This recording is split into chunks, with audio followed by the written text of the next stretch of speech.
நிறைவாழ்வு AG சபை வழங்கும் morning மன்னாவிற்கு உங்களை அன்போடு வரவேற்கிறோம்.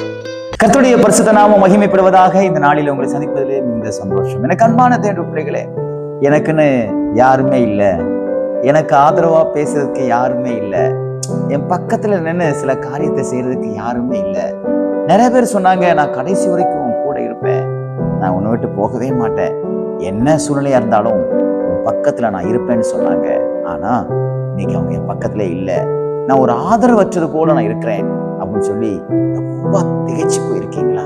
இன்னைக்கு கர்த்தர் உங்களோடு பேசுகிற வார்த்தை, நான் உங்களுக்காக அந்த வசனத்தை வாசிக்கிறேன் பாருங்கள். ஏசாயா எழுதின தீர்க்கதரிசன புத்தகம் 37வது அதிகாரம் 35வது வசனம் இப்படியாக சொல்லுகிறது, நான் இந்த நகரத்தை ரட்சிக்கும்படிக்கு இதற்கு ஆதரவா இருப்பேன் என்று கர்த்தர் சொல்லுகிறார். அசீரியா ராஜா பயங்கரமா இந்த இஸ்ரவேல் ஜனங்களை ஏதாவது ஒண்ணு பண்ணிடணும்னு சொல்லி பலவிதமான யுக்திகளையும் பலவிதமான தந்திரங்களையும் அவன் கையாண்டு இருக்கும் பொழுது இந்த ஜனங்கள் ரொம்ப பயந்து போயிருக்கிறாங்க. யாரா நமக்கு சப்போர்ட் பண்ணுவா, யார் நம்ம கூட போய் சேர்ந்து அந்த ராஜாவோட யுத்தம் பண்ணுவா, நமக்கு யாரு பேசுவா, பரிந்து பேசுவா அப்படிங்கிற ஒரு பெரிய கலக்கத்தோடு கூட அந்த ஜனங்கள் இருந்தாங்க.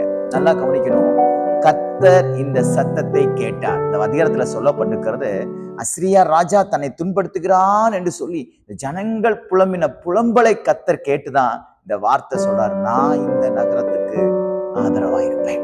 இதே போல கர்த்தர் உங்களை பார்த்து சொல்றார், உங்க புலம்பல் எதுவாக இருந்தாலும் சரி, பண விஷயத்துக்கான புலம்பலா இருக்கலாம், வேலை விஷயத்துக்கான புலம்பலா இருக்கலாம், உங்க திருமண காரியத்துக்குரிய ஒரு புலம்பலா இருக்கலாம், எந்த ஒரு காரியமா இருந்தாலும் சரி பயப்படாதீங்க, கர்த்தர் உங்களுக்கு ஆதரவா இருப்பார்.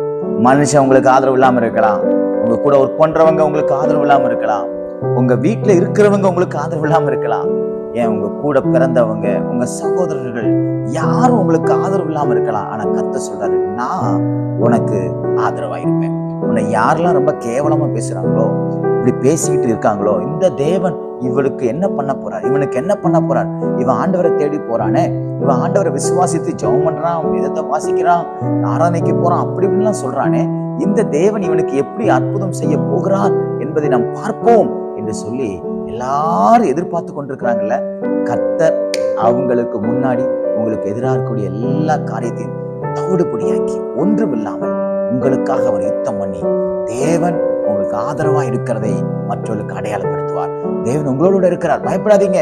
இந்த உலகத்துல கூடிய மனுஷங்களா ஆதரவு தர மாட்டாங்க, ஆதரவா இருக்கிறது போல நடிப்பாங்க, கூட இருக்கிறது போல இருப்பாங்க, ஆனா ஆதரவு கொடுக்க மாட்டாங்க. இயேசு கிறிஸ்து ஒருத்தர் தான் உங்களுக்கு ஆதரவா இருப்பார். அவர் ஒருத்தர் தான் நேற்றும் இன்றும் என்றும் மாறாதவர். ஆகையால் பயப்படாதீங்க.